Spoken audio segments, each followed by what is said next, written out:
that both of us, our parties are working hand in hand as we are here.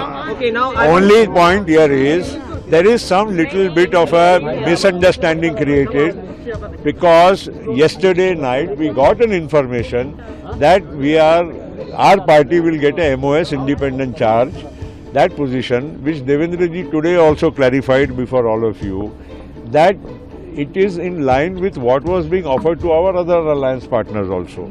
The only difference is, myself having been a cabinet minister in the union government before, I did have a reservation to accept a MOS independent charge as it would be for me personally coming down or demotion.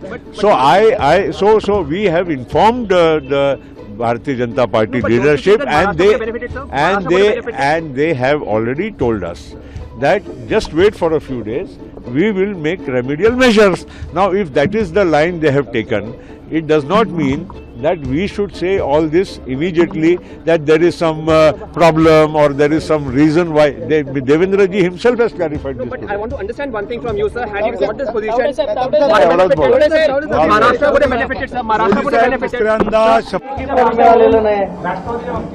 Rashtrawadi काँग्रेसला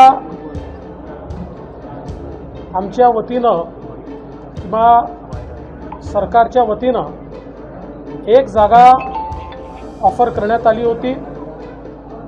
राज्यमंत्री स्वतंत्र प्रभार अशा प्रकारे ही जागा त्यांना देण्यात आली होती. परंतु त्यांचा आग्रह असा होता की आमच्याकडनं श्री प्रफुल्ल पटेल यांचं नाव फायनल आहे आणि ते आधी मंत्री राहिलेले आहेत, त्यामुळे त्यांना आम्हाला राज्यमंत्री स्वतंत्र प्रभार हे करता येणार नाही. मात्र आपल्याला देखील ही कल्पना आहे की जेव्हा अलायन्सचं युतीचं सरकार असतं त्यावेळी काही निकष तयार करावे लागतात, कारण अनेक पक्ष सोबत असतात, त्यामुळे एका पक्षाकरता तो निकष मोडता येत नाही. पण मला विश्वास आहे की भविष्यामध्ये जेव्हाही एक्सपान्शन होईल त्यावेळी निश्चितपणे त्यांचा विचार त्या ठिकाणी होईल. राष्ट्रवादी काँग्रेस पक्षाचा पुढे जाऊन काही समावेश होणार आहे का? आता नाराजी त्यांची आत्ताही समावेशाचा प्रयत्न करण्यात आला, किंबहुना ऑफर आमच्याकडनं देण्यात आली होती. त्यांनी सांगितलं की तुम्ही आम्हाला पुढच्या वेळेस दिलं तरी चालेल, पण आम्हाला मंत्रीपद द्या. कुठली नाराजी नाही त्यांची आता आहे तो फारसा चांगला राज्यात दिसला नव्हता. राष्ट्रवादीचा परफॉर्मन्स जो आहे तो फारसा चांगला दिसला नव्हता, त्यामुळे कदाचित हे होते असं म्हणायचं. राष्ट्रवादीची उपयुक्त संपली आहे का? दीपेश, मला असं वाटतं की पुन्हा एकदा आपल्या सर्वांना समजेल अशा शब्दांमध्ये, म्हणजे आपल्या जे काही प्रेक्षक आहेत त्यांना समजेल अशा शब्दांमध्ये सांगतो, राष्ट्रवादी काँग्रेसला एक जागा मंत्रिमंडळात देण्यात आली होती. राज्यमंत्री स्वतंत्र प्रभार ही जागा त्या ठिकाणी देण्यात आली होती.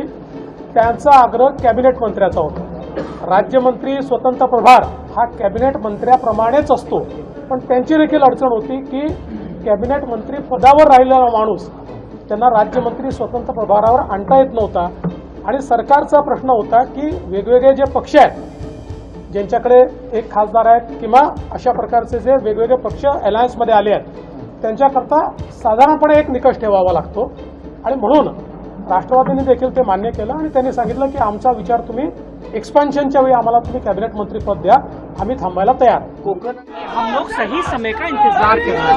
मैं आपसे वही पूछना चाह रहा हूँ, आप इंडिया अलायंस के नेता भी कह रहे हैं सही समय पे सरकार बनाने का दावा कर रहे हैं. ऑप्शन बिल्कुल कुछ नहीं. हमारा सपोर्ट बराबर एनडीए को है. कुछ उसमें कुछ गड़बड़ नहीं. आप फिक्र मत करो. लोग इंडिया अलायंस के साथ नहीं जाएंगे यदि नहीं देते हैं वो आप. अरे वो